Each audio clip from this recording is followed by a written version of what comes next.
welcome back to our channel. I'm Haley. I'm Nicole. And we're the Sister Effect. And we are filming today with our wonderful friend, Tracy Hensel. Hello. And today we are talking all things weddings. Now, chances are you watched our first video that was on Tracy's channel, and if you haven't, you need to go watch that one first before you can watch this one. We'll link it below. Yeah, it'll be linked below. But we're talking all things wedding, from the vendor side of things to bridesmaids, everything. So we have a list of questions that you guys asked us, so we are gonna jump right in. Right in. Okay, so the first question, this one came through in our email, and it's a lengthy one, but I want to read the whole thing so you can get the whole feel of things.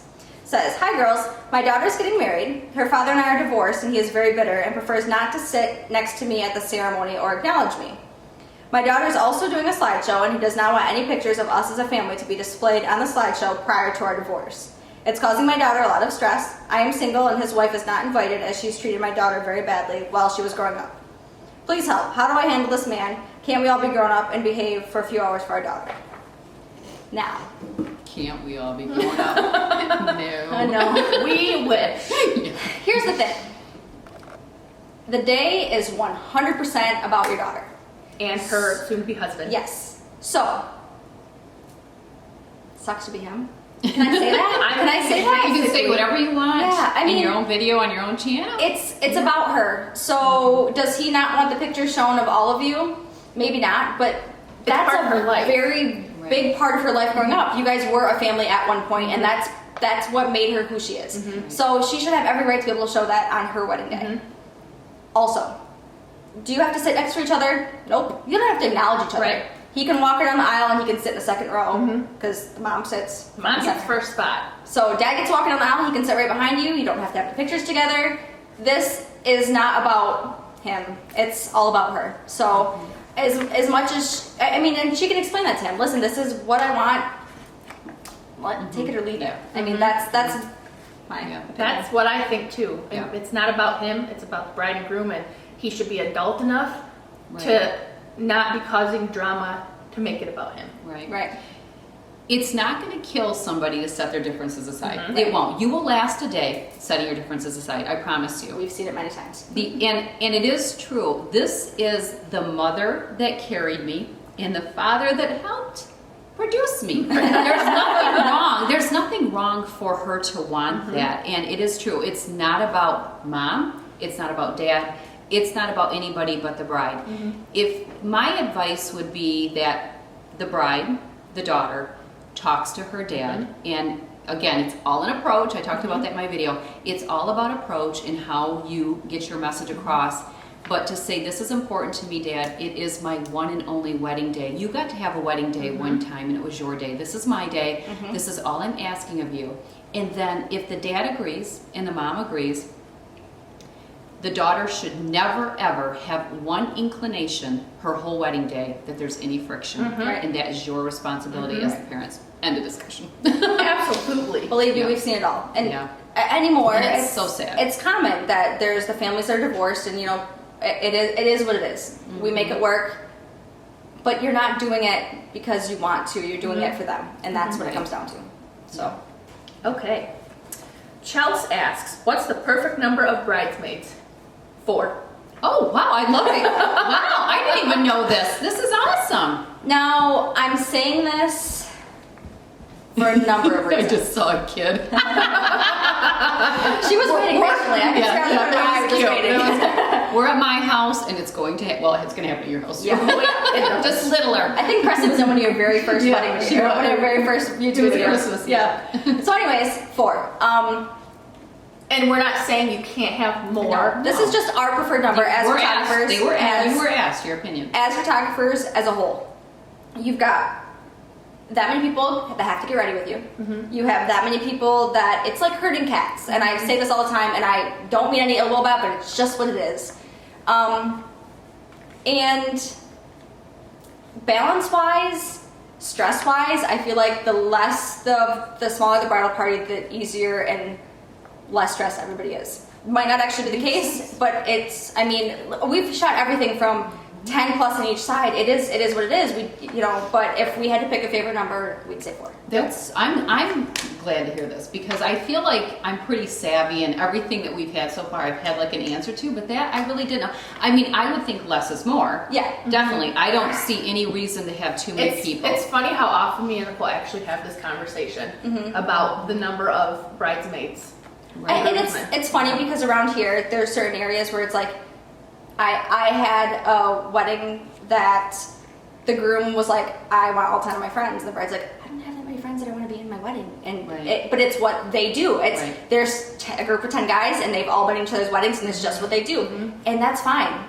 But if you want like, was it like herding cats? Was it a very interesting day?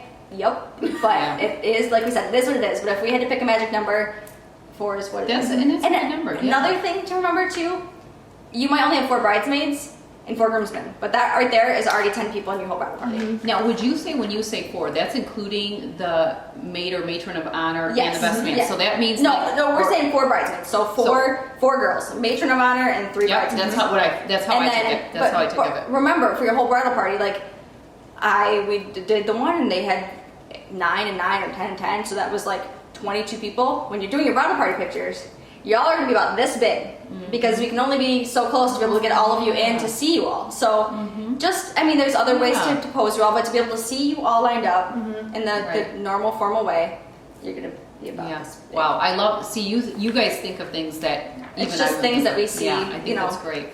Every single weekend. Here's my other thing, and this is stemming off of yesterday's video that I did, which again, if you haven't watched that, you've got to go watch it.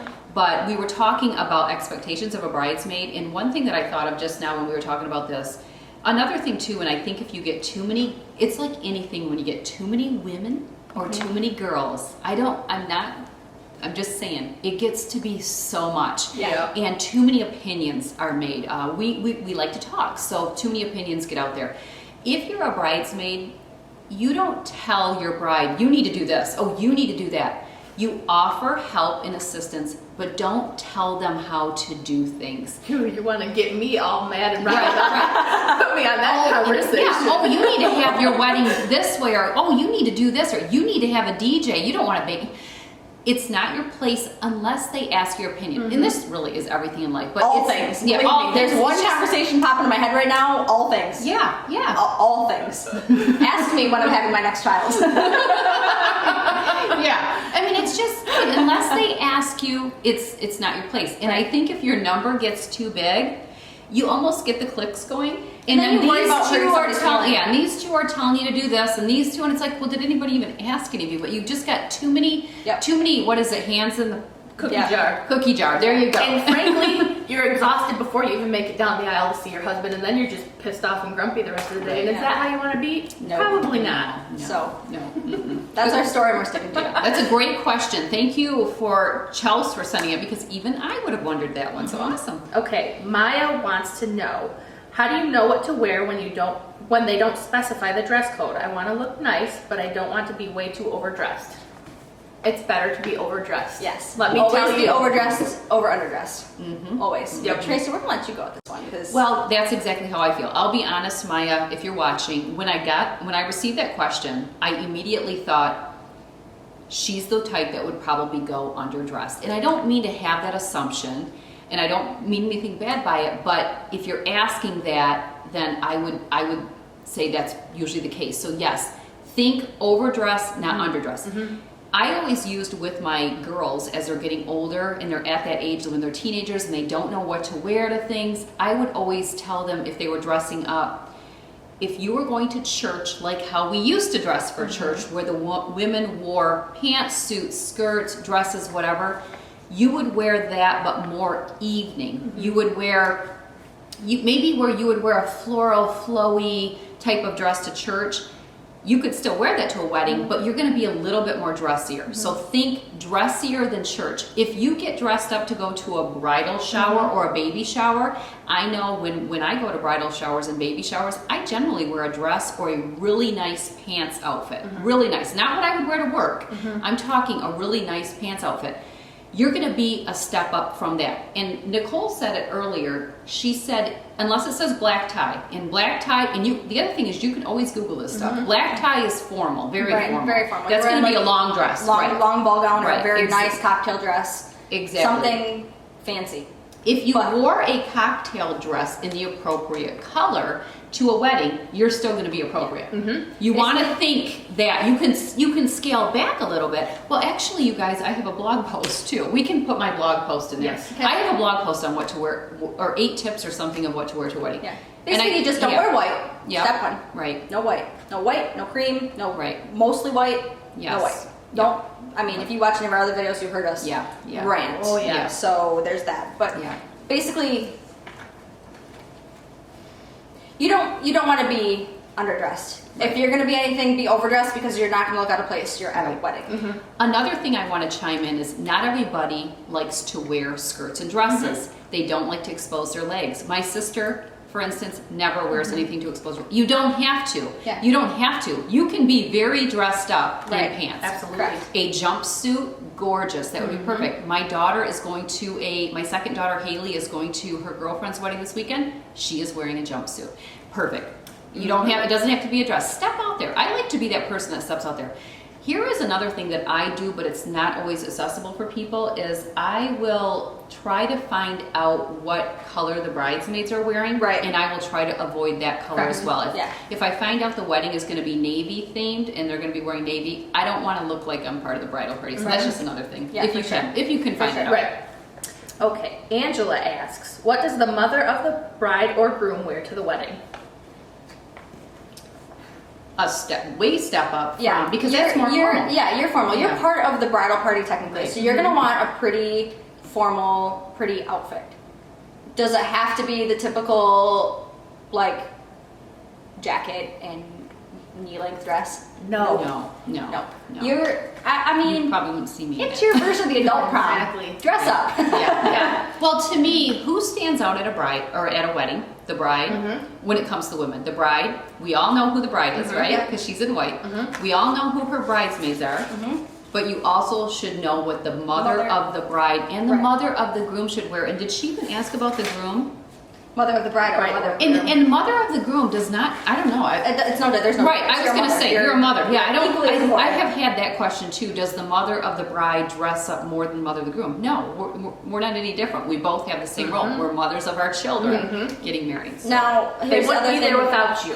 We've Right. been asked, does should the bride specify what the mother of the groom wears? And I'm going to say no. Wow. I'm going to say no. I have never heard It of it. drives me. That's one of those things that absolutely drives me crazy. We go bang with it. When the bride gets so mad because the mother of the bride or the mother of the groom aren't wearing the colors they say.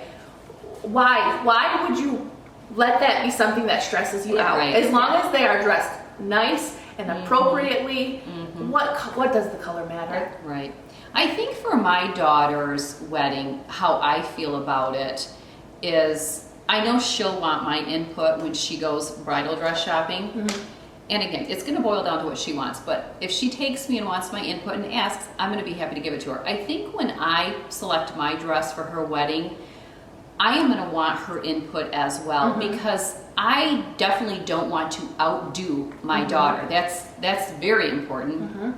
And she may want me to wear something that, what if I wanted to wear red? And she might, I mean, that's fine, and we can pick our color, but she might be like, Mom, that's so flaming, let's scale it back, maybe burgundy. So the input is fine, but at the end of the day, who has to look good? Who does it need to be flattering on? You. Right. And I think the comment that you just made about you don't want to upskill or outshine the bride, it's true, because if the brides, because I know some people are going to think, well, she's the bride, you can't do that, but you can. If the bride's dress is simple and elegant, and the mom is in a bright colored dress that's completely covered in sparkles, it can happen. Is it the end of the world? No. But that was just it. One of my favorite memories of planning Haley's wedding was going shopping with my mom to help her pick out her dress for Haley's wedding, and she said the same thing. I'm gonna outshine you, and it's like, nah, girl, don't even worry about it. Yes, my mom's dress was sparkly and pretty, but it didn't matter. It was beautiful and so flattering on her, and it was the perfect dress for her. And you know, I swear there are some brides that pick these colors that they say they want their moms to wear these colors and they want their moms to look like crap. Oh my God. Yeah. Like if you have that thought in your head that you don't want someone to upscale you, it just makes me sad because my thing for my mom was like she kept sending me these dresses. She wanted my input too and I was fine giving it. But she kept sending me these dresses that were gonna make her look like she was 20 years older than she was. And I got to the point where I had to put my foot down and say, please, quit looking at ugly dresses. If you're not matronly, you don't need to look matronly. Right. If you don't want to. Especially if you just don't have that look. I did get on Pinterest when this question came through and typed in Mother of the Bride dresses. And they're all ugly. There's nothing I would wear. Yeah. They're usually champagne colored too. Or and now like that, taffeta. Yeah, that maybe in 30, 40 years, but not right now. Not right now would that be me. No. Great Okay. question though. If you're part of a bridal party, should your date, non-married, be in the photos? No.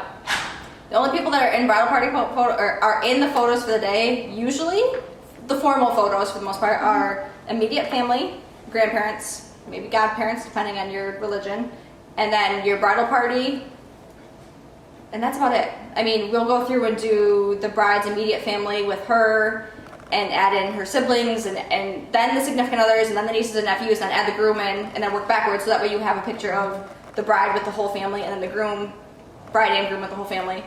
But besides that, if they're not married into the family, not happening. Yep. No part. Is there a particular wedding song that you hear most at weddings? Simple Man. Yep. By Shinedown, I think. It's either Shinedown, and the original version is, oh, I should have looked this up. But it's a song that we hear a lot for mother-son wedding songs. Nothing wrong with it. Love the song. It's one of my favorites, but it's the one that we hear. That, and then like for entrance song, it's like get the party started. Just those normal, you know. And really, I don't think there's anything wrong with song choices. I mean, well, maybe. But for songs that we hear a lot, I mean, they're good songs. Yeah. So, Yeah. okay. Nothing so bad that it sticks out in our mind that it was like, Whoa. That's a good one though. Love Pink Ivories asks, was there a wedding when you sensed tension between the bride and the groom? I think of one wedding. And there's another one like that. Can you tell if the bride is stressed? Yeah. There's one wedding in particular that comes to mind just because the groom, am I going into hot water with this? I don't even know what you're talking about. Love it. The groom, the bride Spit it and groom were doing their cake cutting. And the bride specifically asked the groom multiple times, no. please do not smash the cake in my face. You need to understand brides spend so much money getting their hair and makeup done. If they are asking not to smash the cake in their face, don't do it. So he did it, and he did it so good. And she went to the bathroom, and like after that, She cried. Oh. And it made me really angry because she was one of my best friends. Remember this, if you watched last video, the situation of asking me to be a bridesmaid or the photographer. I was a photographer.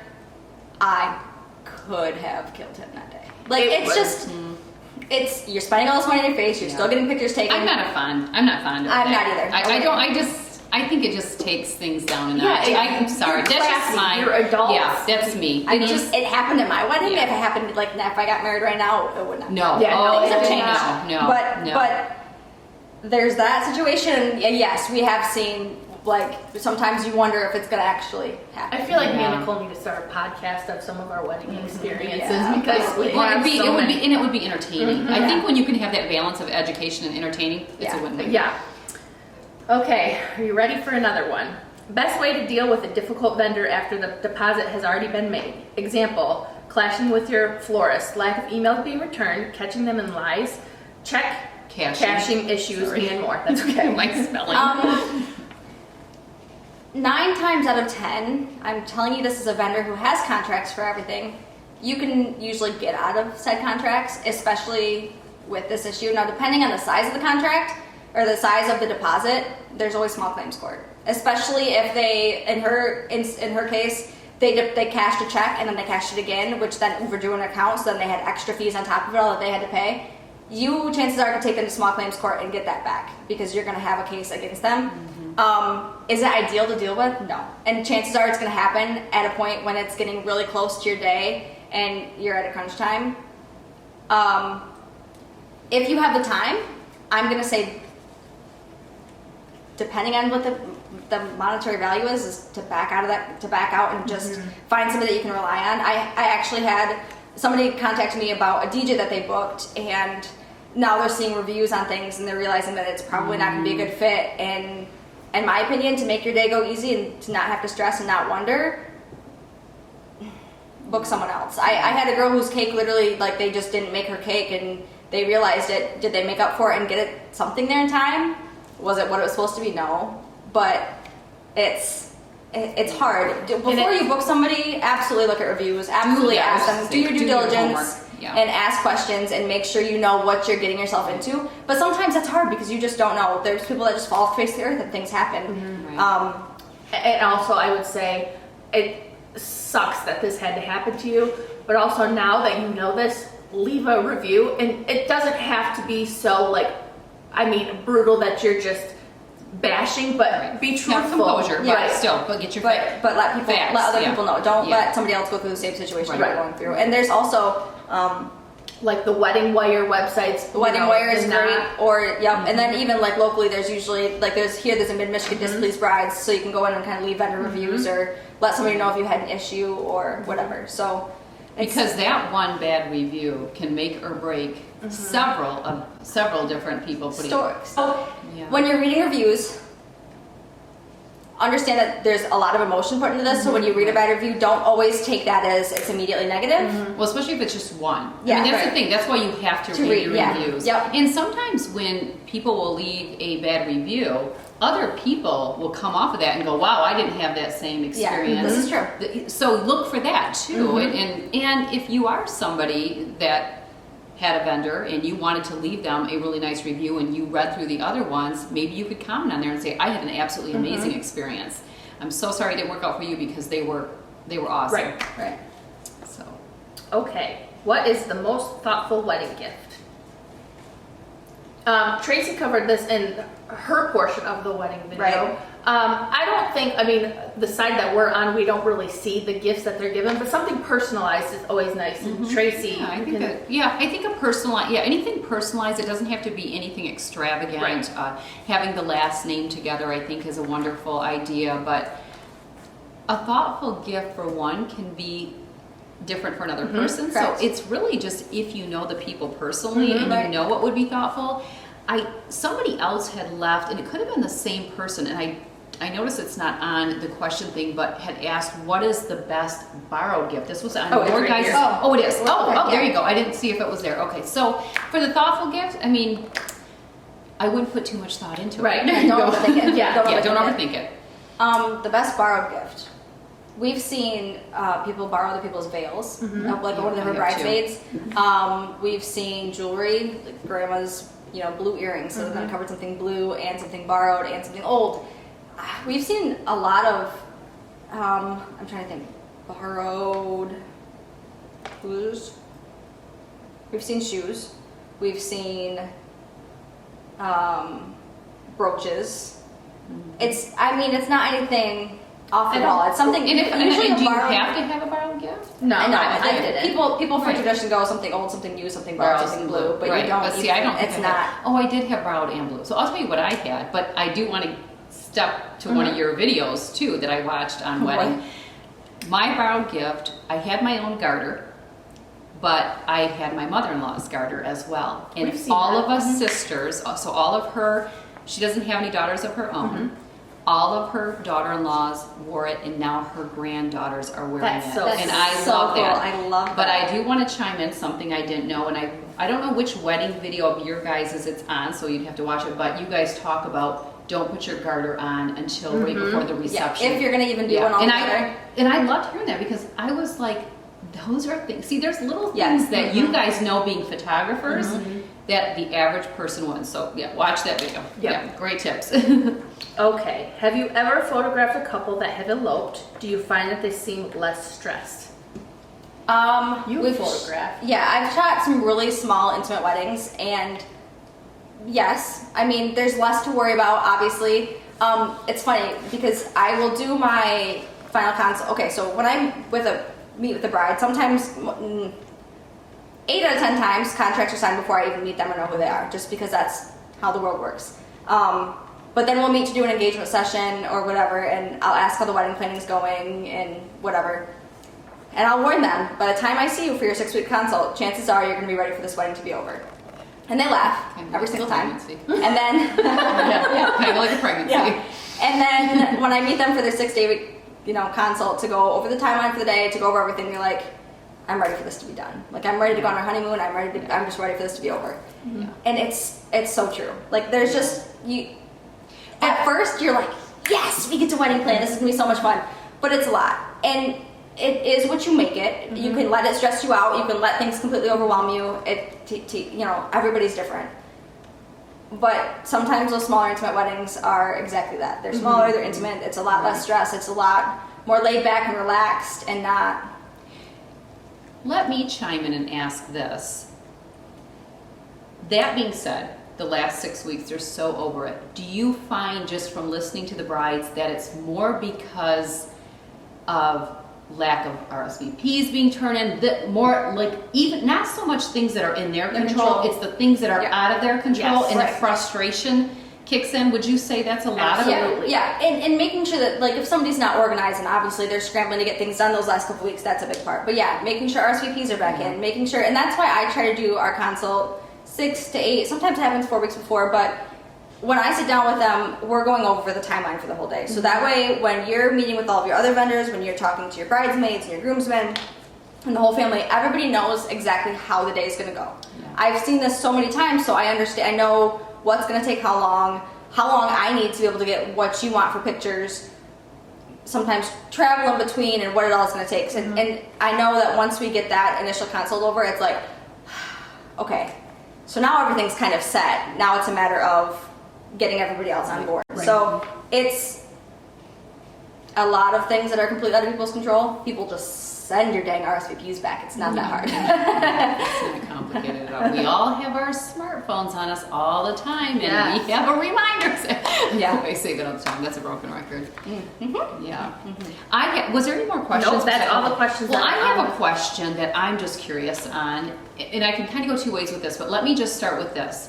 You've shot many weddings. Obviously, you've done indoor weddings. You've done outdoor weddings. I'm curious, and you've also done indoor and outdoor receptions, but I'm looking more as far as the ceremony. Do you feel one, and I know where we live, it's oh boy, but do you find that one is better than the other? How would you advise someone, and what would be your reasoning? Okay, well, being in Michigan, if you're going outdoor, you need to have a backup plan. It's just a necessity. And you want to have a backup plan that you're happy with, because you never know what the weather's going to do. Having a wedding outside in Michigan in August or July, you have to remember it's going to be hot. And humid. A perfect example is a couple weekends ago, we shot a wedding. It was one of the prettiest weddings ever. It was also the hottest day we've seen in years in Michigan. It was like, I think the heat index was 110 or 107, and it was humid. And the bride kept apologizing. I'm sorry. I'm like, girlfriend, this is what we do. Like, this is our job. Stop apologizing to us. Just relax. So outdoor venues, 9 times out of 10, are gorgeous and super pretty, and the lighting is everything. So inside can be perfect as well. There's just things to keep in mind. Making sure that there's not light coming in behind you is huge, especially for the photographer taking pictures. I don't have a preference. So there's really not a preference. No, that's interesting to hear. I mean, that's what I would be curious. Lighting is big. Lighting is everything. Lighting can make or break a ceremony from my perspective. So, I mean, from our perspective, also room for us to move around to get pictures. Yeah. Because if you're in a tight space where there's no aisles for us to walk down, we can't. You're getting one angle for pictures, and there could be people, heads in the bottom of the pictures, and same thing goes for church weddings. Like Catholic weddings, there's a very good chance that we can't move around and go anywhere. So you're gonna get what you get, because I'm not about ready to get thrown out during the ceremony because the priest is not happy with what I'm doing. So it's great. Good to know. Thank you. Well, make sure you head over to Tracy's channel and watch our first video, because there's lots of wonderful information there as well. Yes. Make sure to follow us on Instagram. All of us, the Sister Effect and all of us individually. We'll have those all down below. Yep. And make sure you subscribe and Give a like. give a like. Yes. And Thanks for having me. Oh, thanks for having us. Absolutely. Have a great day, guys. Bye. Bye. I should have seen you next Q&A.